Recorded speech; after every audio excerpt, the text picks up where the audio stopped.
con María Jimena Tellería, secretaria académica de la Maestría en Tecnología Educativa. Mi nombre es Marta Libedinsky, soy la directora de la Maestría en Tecnología Educativa y nos acompaña la magíster Gabriela Puga, graduada de nuestra maestría, brillante estudiante, brillante profesional.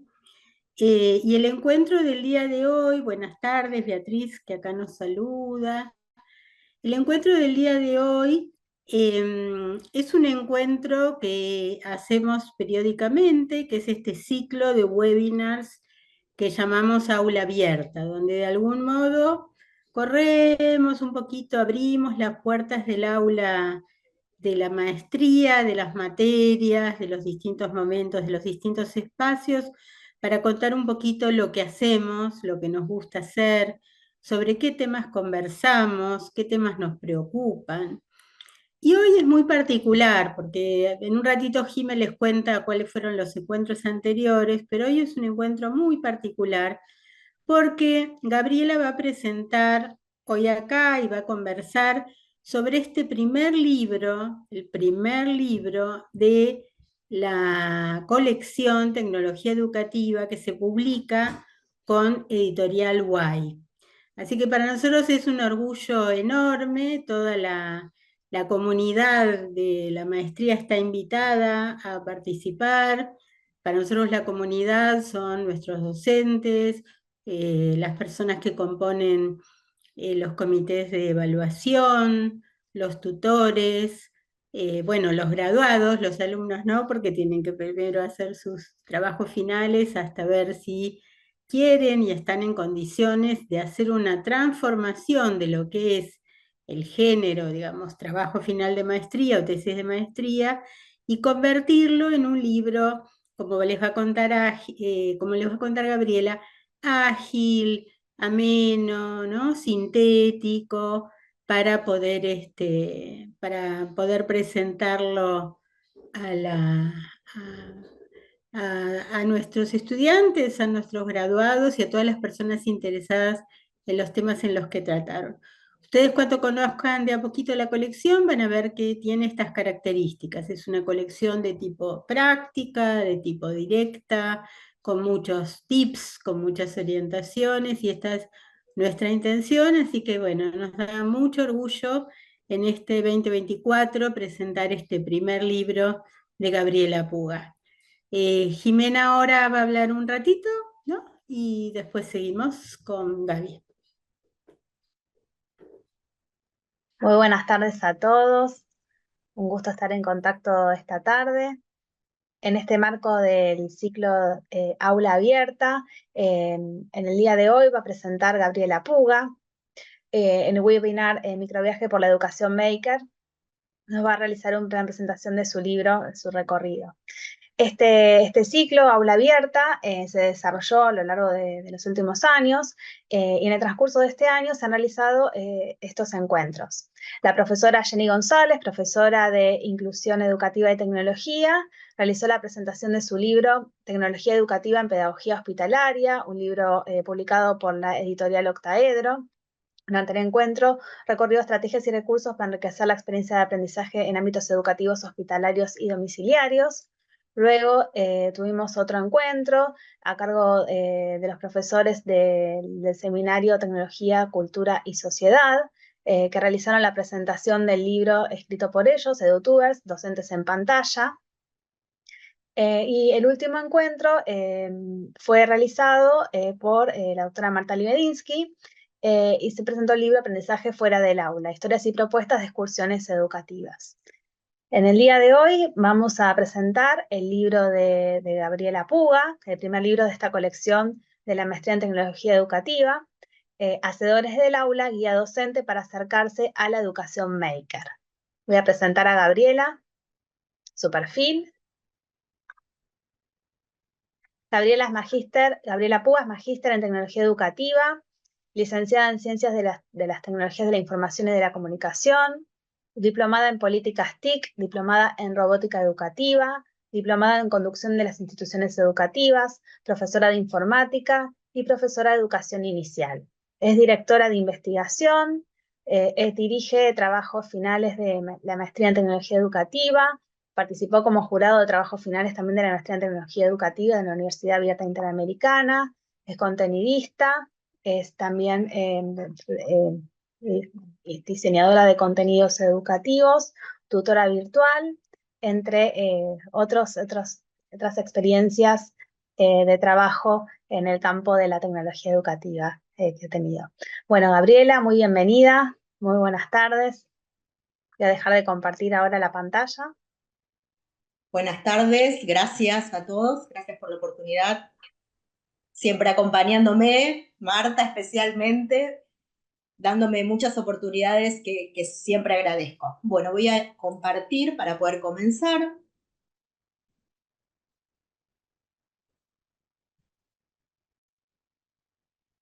Como decía recién Ximena, vamos a hacer un microviaje, algo muy cortito sobre el contenido del libro, pero especialmente en lo que es la parte de enfocar la cultura maker en la educación, ¿sí? Por eso hablamos de Maker Ed. Ante todo, quería aclarar algo que todos me suelen decir Gabriela Puga, y cuando me hablan de Gabriela, me suena a mamá enojada, sentada esperándome cuando llegaba tarde, o más bien temprano, a la madrugada. Así que a mí me gusta Gaby, todos me conocen por Gaby y es lo que prefiero. Voy a tratar de hacer un pequeño recorrido entonces sobre esta guía para docentes, que decidimos con Marta llamarla así, una guía para docentes, porque hablamos directamente, como un ida y vuelta con ese docente que está del otro lado, sobre lo que es la filosofía maker aplicada a la educación. Ante todo, quería comentarles que, por el que no conoce lo que es la educación maker o la filosofía maker, es un enfoque educativo que permite transformar la forma en que se enseña y la forma en que se aprende, para que los estudiantes dejen de consumir solamente conocimiento o contenidos y lo creen a partir de su acción, de su actividad. Esto es muy importante para introducirlo en nuestras aulas porque permite fomentar la creatividad, la experimentación y fundamentalmente aprender a través de esa acción, lograr ese aprendizaje práctico. Antes de entrar en el libro en sí, les quería contar cómo me acerqué a la filosofía maker, a la cultura makerí aplicada a la educación. Fue casualidad. En un momento estábamos trabajando con un proyecto colaborativo en una escuela secundaria, de donde soy docente de tecnología, como decía Cime. Habíamos trabajado con el área de lengua y con el área de artes y economía en un tercer año, sobre lo que era el diseño de videojuegos. Con lengua trabajamos lo que es la narrativa, la elaboración de los personajes, los diálogos, el tema de los cuentos, ¿no? El protagonista, el antagonista. Con arte vimos lo que era el diseño de los escenarios, el diseño de los juegos, lo que le llamamos la gráfica, ¿sí? Y con economía nos metimos en lo que era la industria del videojuego y esos empleos que tiene que ver con esa industria, que no es solamente el programador. Está el desarrollador, el diseñador, el que escribe la narrativa, bueno, hay un montón de empleos asociados a eso. Hicimos un trabajo muy interesante y desde tecnología nos habíamos abocado a ver diferentes tipos de videojuegos.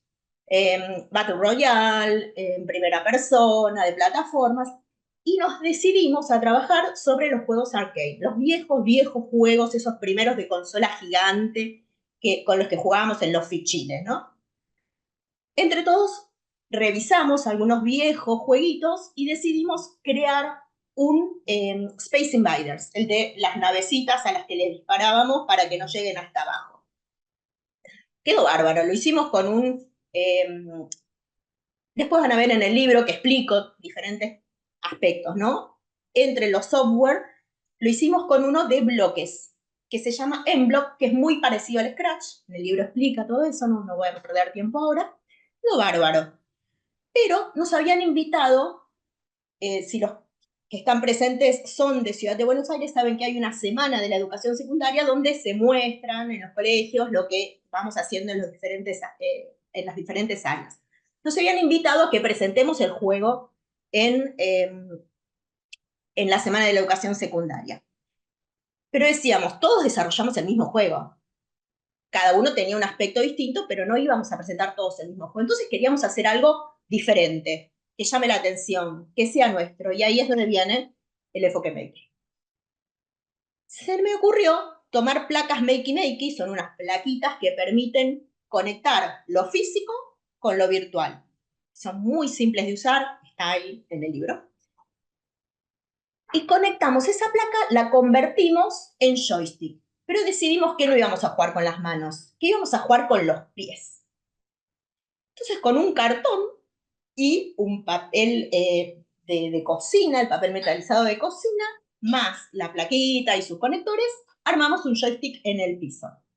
Quiero que vean nada más el resultado de esto. Esto fue la prueba, ¿eh? No es el momento en que lo presentamos, sino el testing que estuvieron haciendo los estudiantes antes de, ¿no? Un momento.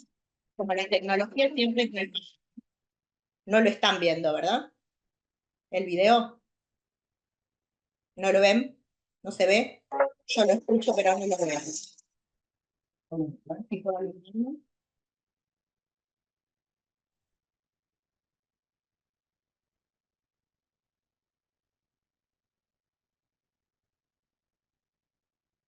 Cuando cambio, se me va.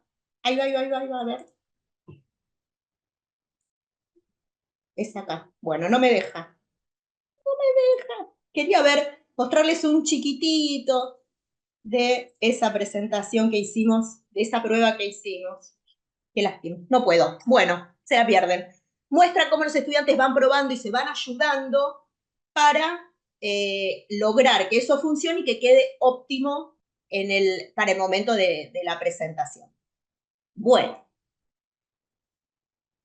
ese momento fue clave en mi acercamiento a la cultura maker. Era algo muy chiquitito, no era un proyecto enorme. Como dije, simple, con un cartón, pero fue muy divertido. A los estudiantes les interesó mucho, les gustó mucho, se coparon, como decimos. Entonces empecé a pensar cómo podía incluir esto en el aula y después compartirlo. Y Marta me dio la oportunidad de compartirlo a través de un libro. El libro se basa en la tesis que hice de la maestría, pero está reeditada, ¿no? No habla académicamente, habla muy directo, así como hablo yo. E intento estar siempre al lado de ustedes, ¿no? Para pensar con ustedes y para trabajar con ustedes. Así que bueno, después de todo esto, vamos a tratar de empezar a analizar un poquitito ese recorrido que hace el libro. En la página 15, hablo especialmente, es cuando inicia el libro, de lo que es la cultura maker. La cultura maker empieza con un movimiento de un grupo de personas que se llaman a ellos mismos se llaman creativos, entusiastas, curiosos, que les gusta desarmar los artefactos y ver cómo funcionan, qué pasa ahí dentro. Pero después los rearman desde otro enfoque, les agregan cosas, los cambian, los combinan. Resulta que esta gente, a partir de la publicación de una revista que se llama Make Magazine, la revista invita a gente a que muestre sus proyectos y se empiezan a juntar, se empiezan a encontrar y arman las Maker Fairs. Son ferias donde ellos muestran todas sus producciones, intercambian con otros, comparten conocimientos. Y esa se hace la esencia, la filosofía de este movimiento. El hazlo por tú mismo, el do it yourself, y el compartir con otros. Curiosidad, investigación, creatividad, creación, compartir. Al margen, me comuniqué con la publicación, con la editorial de la revista, y le conté lo que estaba haciendo, les pedí si me podían dar la primera tapa, me la dieron, me dijeron que no tenía que retribuirlos, así que aparece la primera tapa de la revista en el libro. Me estaba re contenta. Bueno, seguimos. Entonces, algo muy breve que dice en el libro sobre la cultura maker. Es un fenómeno cultural y social. O sea, empieza en movimiento, pero se transforma en cultura porque en base a esta filosofía ya termina siendo una forma de vivir para esta gente, que se centra en la experimentación y en la creación amateur. Dijimos que eran gente curiosa, no eran técnicos. Y promueve la idea de que cualquier persona puede diseñar, construir y personalizar objetos o proyectos. ¿Qué hacemos con todo esto en la educación? Si lo pensamos en relación a la educación, tenemos que es un enfoque que le permite darle a nuestros estudiantes la oportunidad de aprender haciendo, de resolver problemas que tienen que ver con el mundo real, que les interesan a ellos, y además trabajando colaborativamente. Pero ustedes me van a decir, sí, todo bárbaro. Vos porque tenías conocimiento de tecnología, porque sos profesora de informática. No. Como docentes, como docente maker o como hacedor, no necesitamos ser el que todo lo sabe.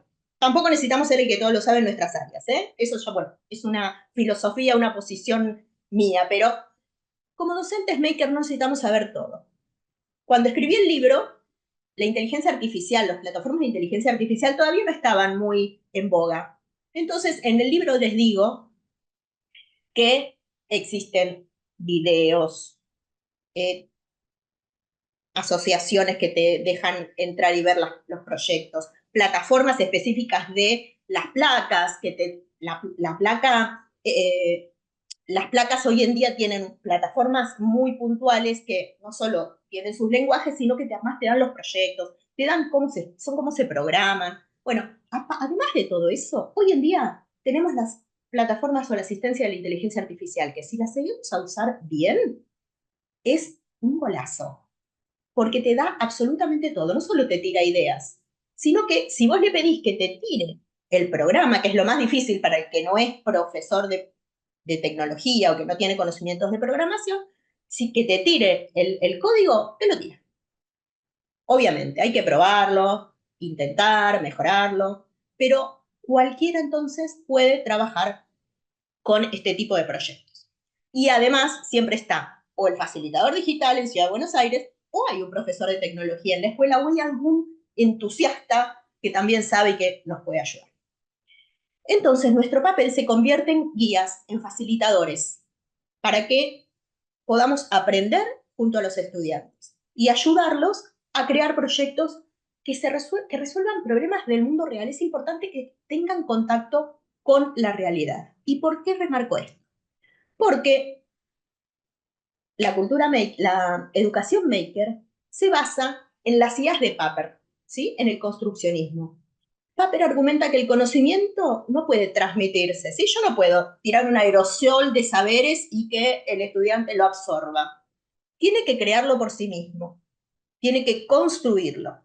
Que a diferencia del constructivismo, que decía que el conocimiento también decía que se construye, pero era a nivel mental, Papert dice que tiene que ser con cosas físicas, que tengo que crear algo afuera de mi cabeza y que eso también tenga un significado personal, lo que nosotros decimos contextualizar, ¿no? Que tenga que ver con la realidad de los estudiantes.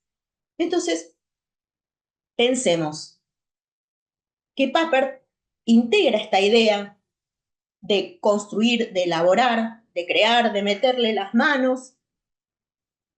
También lo toma de otro lado, Marta es especialista, no me voy a meter, de donde toma el hands-on, para que construyan estos artefactos tangibles y que aprendan o que comprendan o que refuercen su conocimiento a partir de esa construcción. Fíjense que yo les dije que nosotros podemos aprender junto a ellos, pero ellos también están aprendiendo. ¿Y cómo aprendemos? Buscando, investigando, creando, probando. Y eso no se lo olvidan más. Se los aseguro que eso no se lo olvidan más.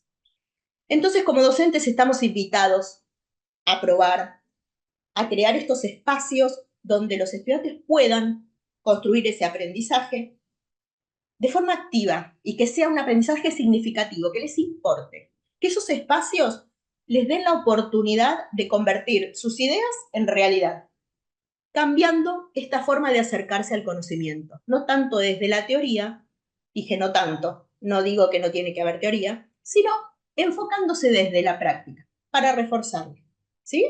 Quizás después viene la teoría, quizás vino antes, quizás tomo teoría de diferentes ámbitos, como les decía antes, trabajamos transversalmente con tal materia, y lo integro en un proyecto que me permite construir y poner esos saberes en algo físico.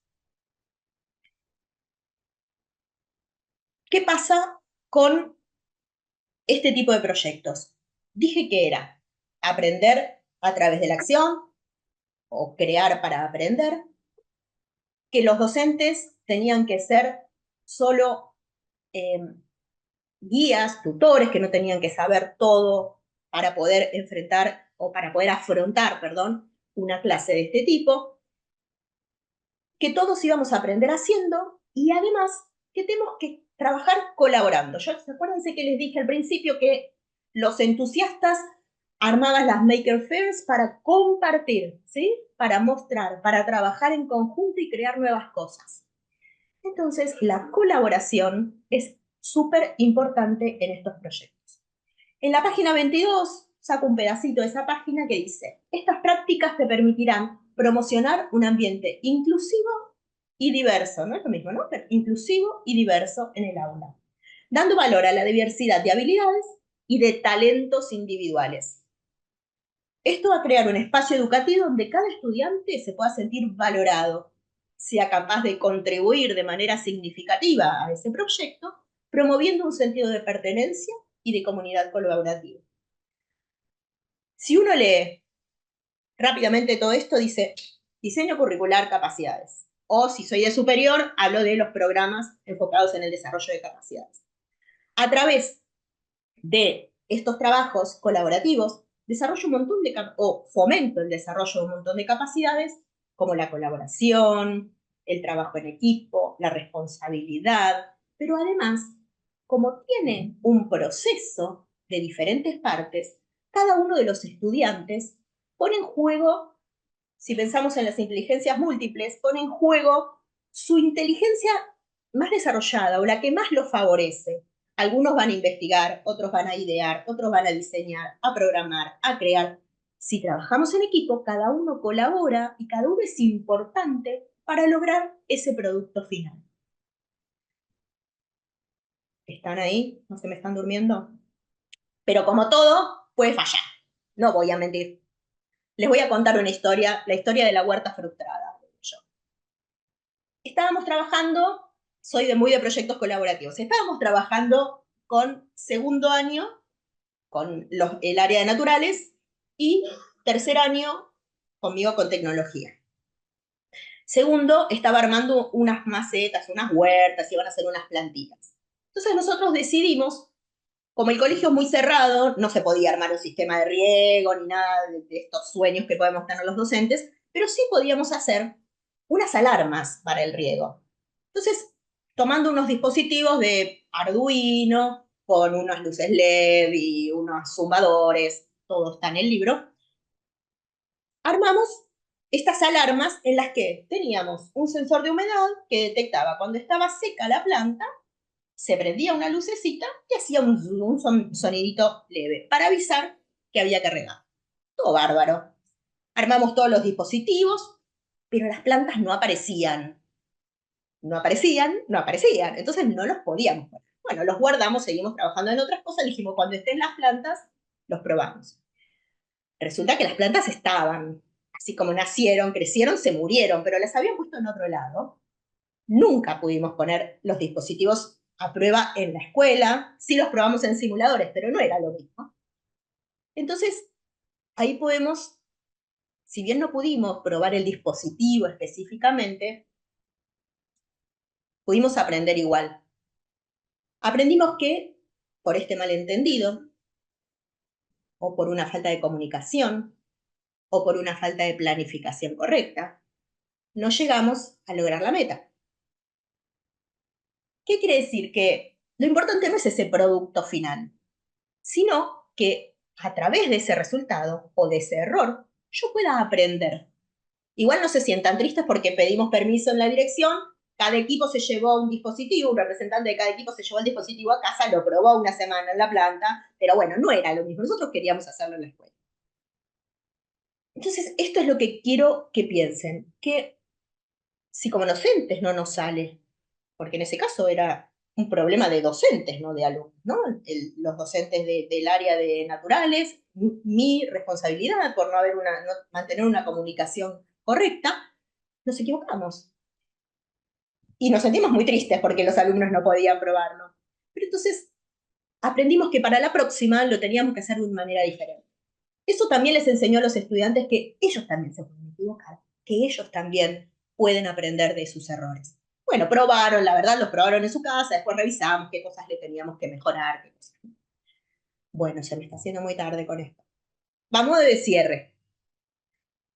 Yo les aseguro que la Maker les da a los estudiantes ese espacio para aprender a trabajar en equipo y solucionar problemas que tienen que ver con el mundo real. Lo repito, ¿no? Pero también les permite poner en juego su confianza y su creatividad. Cuando ellos ven el producto, aunque sea el primer trabajo que hacemos siempre de prender una lucecita, cuando ven ese producto final están felices, porque no pueden creer que en lo físico y que con conexiones que parecen rarísimas, dicen, oh, yo ¿qué? Me voy a electrocutar y es una pila, ¿no? Con ese proceso les parece una barbaridad y es algo muy simple y les atrae un montón y se puede aprender. Yo no digo que se trabaje solo sobre tecnología, sino lo reducimos. Es muy importante que aprendan contenidos y habilidades de otros ámbitos, ¿no? Trabajar así en cordialidad con otros docentes y otras áreas para que puedan aprender aquello que nosotros estamos buscando que aprendan. Así que bueno, los invito a animarse, do it yourself. Y ahora dejamos un ratito si quieren hacer alguna pregunta.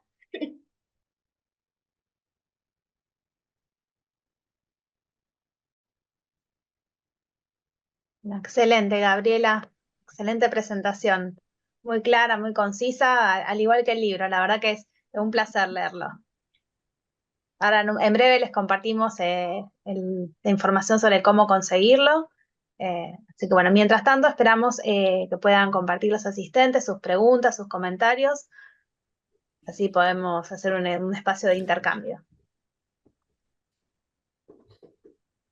Gaby Gauna comenta que una de las cosas que más cuesta es coordinar con otros docentes, lamentablemente. Pero bueno, es súper interesante todo. Comenta. Sí, no es fácil. Siempre cuando doy clase con una compañera, con una amiga virtual, siempre los invitamos a que sean los replicadores. Una cosa chiquitita con un docente más. Lo empiezo y lo muestro. Muestro, que vean, hice esto, invento alguna situación para que salga del aula. Entonces el otro docente dice, che, qué bueno esto, ¿cómo lo hiciste? Y ahí se te suma otro. De a poco. No es necesario hacer proyectos mancomunados con 50 docentes, porque mientras más, a veces es más difícil y a veces no sale. Chiquitito, de a poquito. Intentalo con uno, con el que mejor te lleves.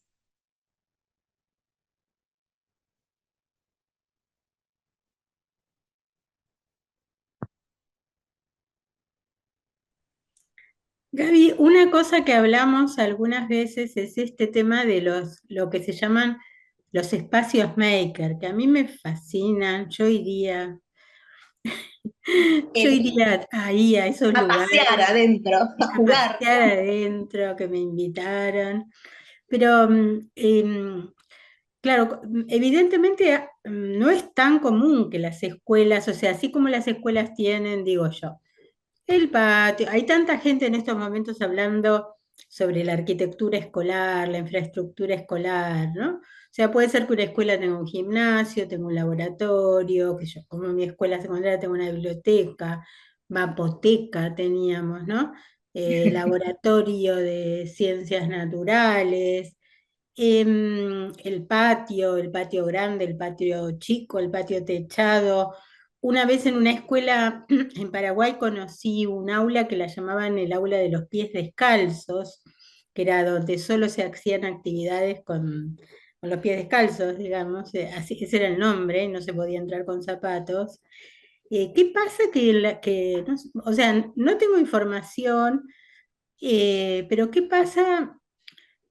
O sea, ¿por qué no sabemos en qué escuelas públicas, privadas, de cualquier tipo de gestión, que estén armando estos espacios maker, y no solo en las escuelas, sino en los institutos de formación docente? Porque si los institutos de formación docente no los ponen, después va a ser bastante complicado hacer esto que dice Gaby. Bueno, ¿cómo coordino? Es todo un tema, ya lo sabemos, ¿no? O sea, ¿cuál será el impedimento? O por ahí hay muchas escuelas que lo tienen y yo no conozco, ¿no? Muchas escuelas, no sé si tienen una sala maker, pero muchas escuelas, sobre todo las públicas de Ciudad de Buenos Aires, tienen un Bien, montón de dispositivos, pero no los usan. Algunos directores los tienen bajo llave para que no se pierdan, y otros no se usan porque nadie va, nadie lo intenta. Nadie intenta algo, están ahí guardados porque no se, para que no se rompan o porque es mucho lío. Yo voy a ser sincera, sacar los dispositivos, sentar a los estudiantes, no vas a tener una sala todos sentaditos mirando al frente. Hay estudiantes sentados en grupo que se paran, que ayudan al otro. Es interesantísimo verlo. Ayudan al otro, se paran, yo ya terminé, puedo ayudar a... Es rarísimo ver eso.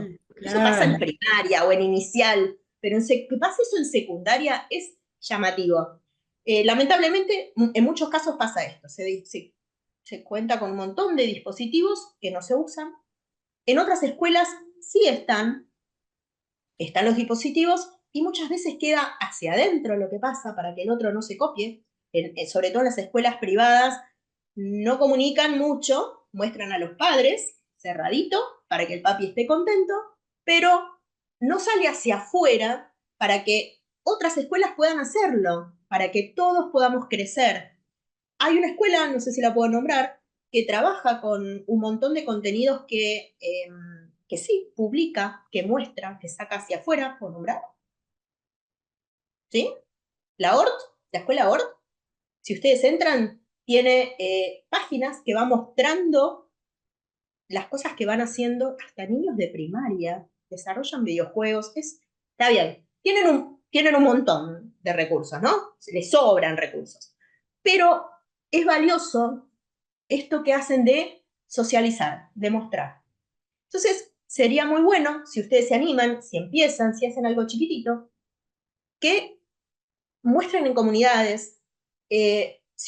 Hablo siempre de Ciudad de Buenos Aires porque es donde trabajo, pero Ciudad de Buenos Aires tiene una revista donde yo puedo publicar, tiene espacios en páginas web del ministerio que invita a los que realizan proyectos también a mostrarlos. Hay otro programa en el que si ustedes muestran los proyectos que hicieron, les dan más recursos, les dan otro tipo de dispositivos. Uno puede ir consiguiendo. ¿Y qué pasa con las escuelas que no tienen y no son del Estado, no les va a llegar? La otra vez hablaba con unas alumnas de Jujuy que trabajaban en jardines y que decían, pero no tenemos nada. Bueno, le digo, el proyecto que van a presentar, para una materia que dicto, ¿no? El proyecto que van a presentar es cómo van a conseguir recursos para obtener.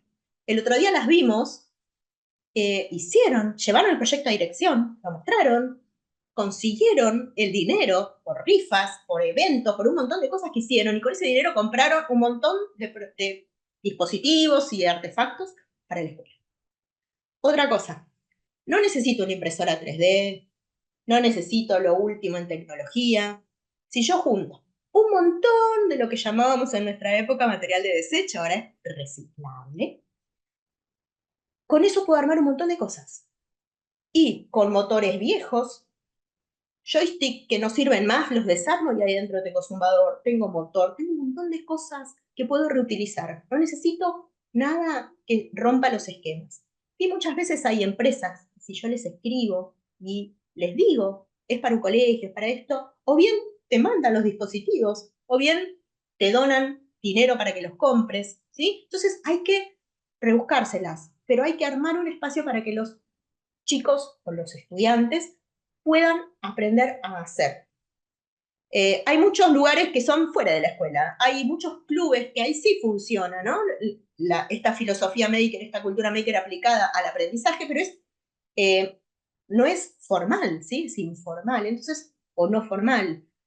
Pero es interesante que se aborde en la escuela, que se trabaje para el currículum, que se vea a partir de contenidos y de capacidades de propuestos por este diseño curricular.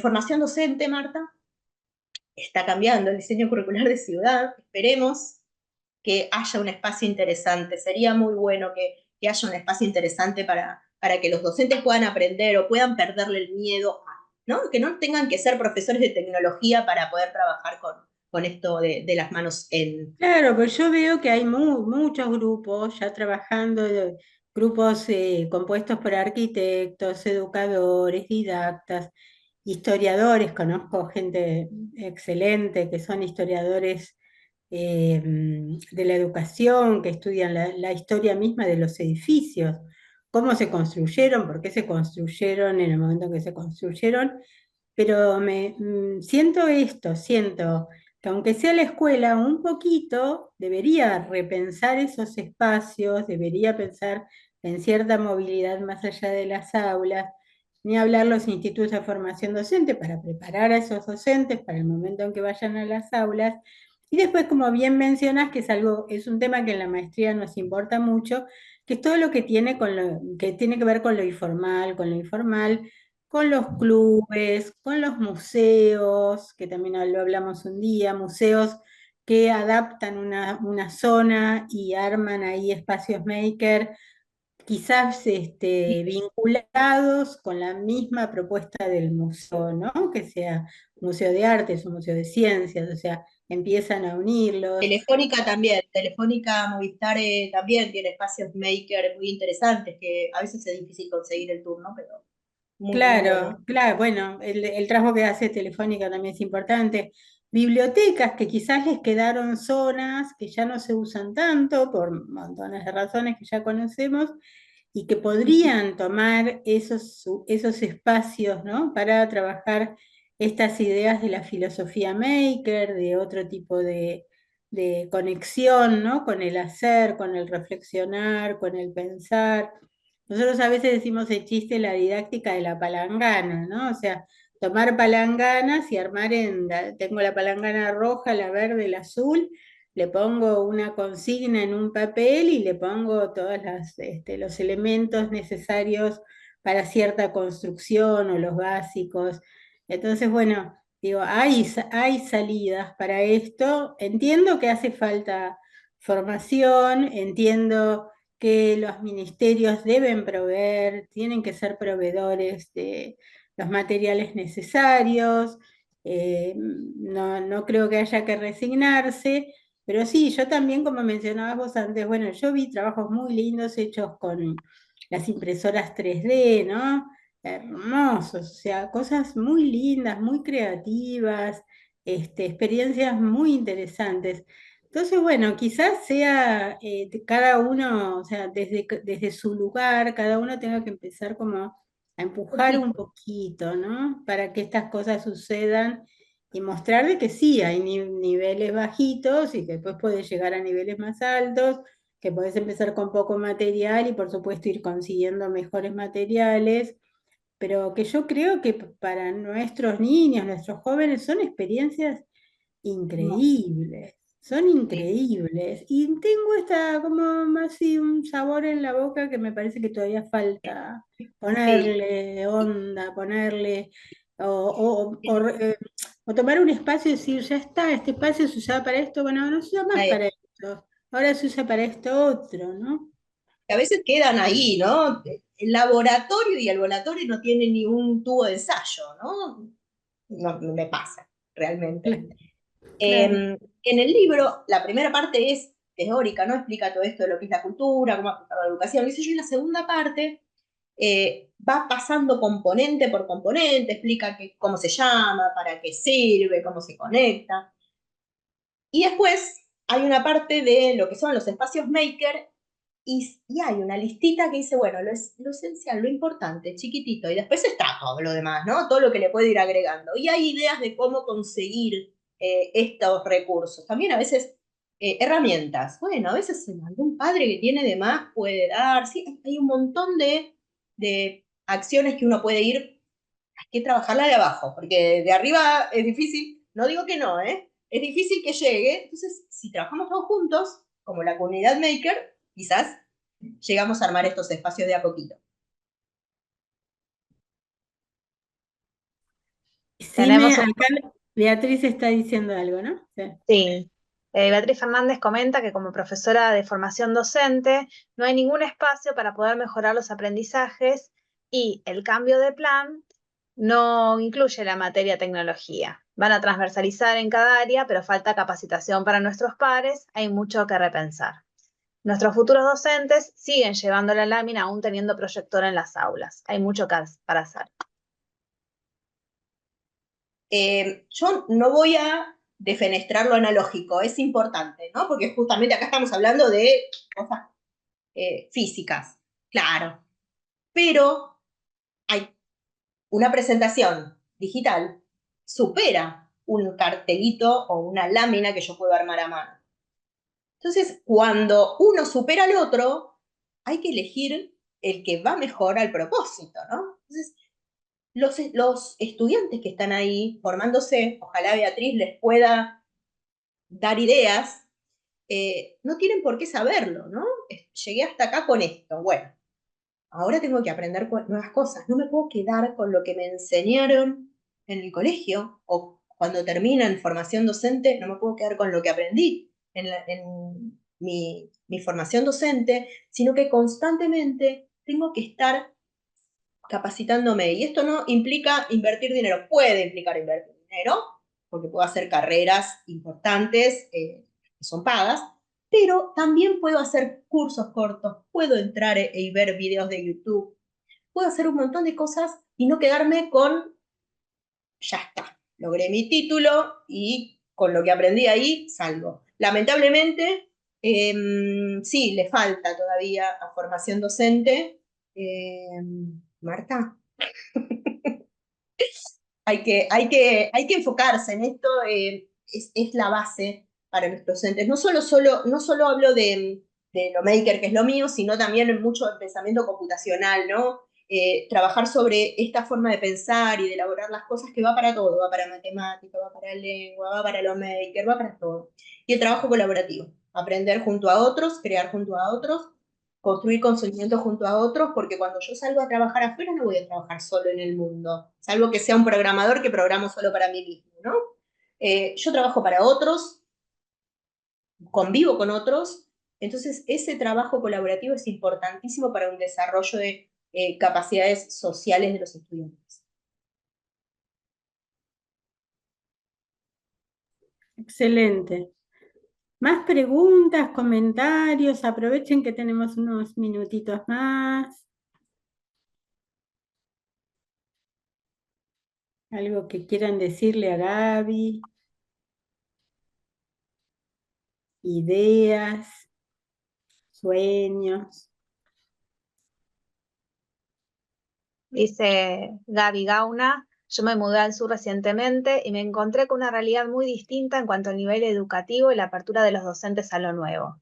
Vengo haciendo trabajito de hormiga y de a poco voy consiguiendo cosas. Bueno, mira, en vez de ver el vaso vacío, de decir, "Uf, ¿qué hago acá? Hay un nivel mucho más bajo", al revés, justamente te podés convertir en referente, ¿no? Vos que traes esto nuevo, y aparte que sos, porque si estás acá es porque te interesa, ¿no? Ir un poquito más allá. Entonces, es ideal para que vos a partir de tus saberes y de tus dominios y de tus capacidades puedas contagiar, puedas lograr que los demás o que esa institución donde vos estás despegue. Y cuando despega una, hay muchas alrededor que pueden despegar también.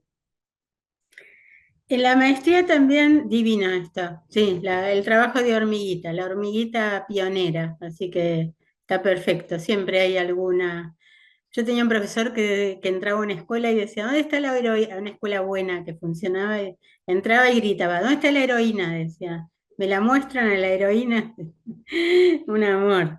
Pero, pero era eso, estaba buscando a la que estaba tirando para adelante, ¿no? No, comentaba que en la maestría otro tema que nos importa es la enseñanza y el aprendizaje para mayores de 60 años. O sea, eso nos importa mucho, hay muchos, tenemos varios maestrandos trabajando en el tema, en propuestas, y esta sería una posible, ¿no? Un espacio maker, pero reservado, reservado para, Siempre tiene unas ideas, no sé si los que están acá la conocen, pero siempre tiene unas ideas maravillosas. No se me había para ocurrido. mayores de 60, Bien, porque ustedes imagínense, siempre lo decimos en la maestría, una persona se jubila, 60, 65. Si le va bien, vive hasta los 95. O sea, tenemos como educadores ahí una población súper interesante de gente que quiere aprender cosas. Una vez una estudiante me contó que ella daba clases de astronomía para mayores de 60 y que tenía éxito total, lleno total, que nunca tenía espacio, bueno, y que estaba financiada por una ONG que la acompañaba y demás. Entonces, esto también, pensar en otros públicos, para nosotros siempre que nosotros amamos la escuela, nos encanta la escuela, el nivel maternal, el inicial, la primaria, amamos la escuela, pero así, con todo nuestro corazón, ¿no? Secundaria, formación docente, universidad, posgrados, todo eso. Pero también pensar en estos otros espacios, como decíamos antes, los museos, los centros culturales, las bibliotecas, los clubes, y clubes, en de estos todo. otros públicos, ¿no? En otras audiencias, ¿no? Donde se podrían hacer estas primeras experiencias. Hay gente que está trabajando fuertemente en talleres para mayores de 60, 65 y lo están haciendo muy bien, con criterios nada, interesantes, con enfoques actuales, digamos, ¿no? Pero bueno, también habría que pensar eso. En la maestría siempre lo hablamos y ya tenemos varios maestrandos trabajando sobre estas ideas. Miren, ahora me acuerdo un maestrando que está trabajando sobre la enseñanza de e-commerce para mayores de 60.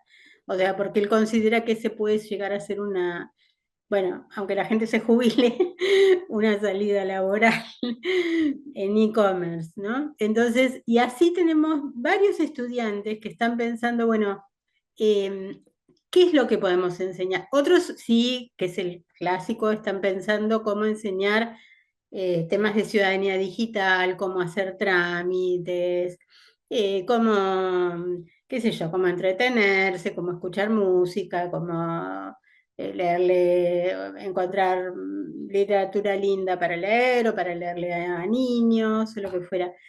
Pero aparte de eso, yo creo que perfectamente alguien que le diera impulso a una idea de espacios maker, yo creo que también podría funcionar y la gente podría, ¿no? Porque es como una mezcla de disciplinas también, se mezclan un montón de disciplinas. Entonces puede ser que haya gente que sepa, qué sé yo, cosas de otro tiempo, que fueron olvidados y no sé, Y aparte que me tienen parece. muchas ganas de aprender, a diferencia de que a veces en el secundario, por ejemplo, estamos tratando de captar la atención todo el tiempo, buscando la forma de, ¿no? Ellos al revés, vienen muy, muy predispuestos. Bueno, muy bien. ¿Alguna otra pregunta? Y si no, ya vamos cerrando, si les parece. Gaby, precioso, preciosa la charla, precioso el libro, precioso el tema. Ojalá nada, que crezcan, que nazcan espacios Sí, maker por todas partes, aulas sí. maker. Un libro, la verdad que hermoso para leer, con muchísimas ideas prácticas para hacer del aula un espacio el aula y también otros espacios, desde luego, fuera del aula. Para quienes quieran conseguir este libro en formato papel, pueden escribir a jessica.castelli@uay.edu.ar y próximamente va a estar disponible en formato digital en la editorial de UAI. La dirección es editorialy.publica.la/library. Así que bueno, pueden tomar datos para contactarse. Luego, bueno, vamos a compartir más información sobre los espacios en las redes sociales de la Maestría en Tecnología Educativa. En X pueden seguirnos en @enguay. Allí vamos publicando distintas noticias vinculadas al ámbito de la tecnología educativa. También contamos con un espacio en LinkedIn activo, donde se van compartiendo distintas búsquedas laborales que se realizan también todas vinculadas al campo de la tecnología educativa. Nos pueden buscar desde el usuario Maestría en Tecnología Educativa. Así que bueno, les agradecemos mucho su participación. Espero que hayan disfrutado esta presentación tanto como nosotras, y con mucha alegría los invitamos luego a leer este libro de Gaby Puga. Bueno, muchas gracias a todos.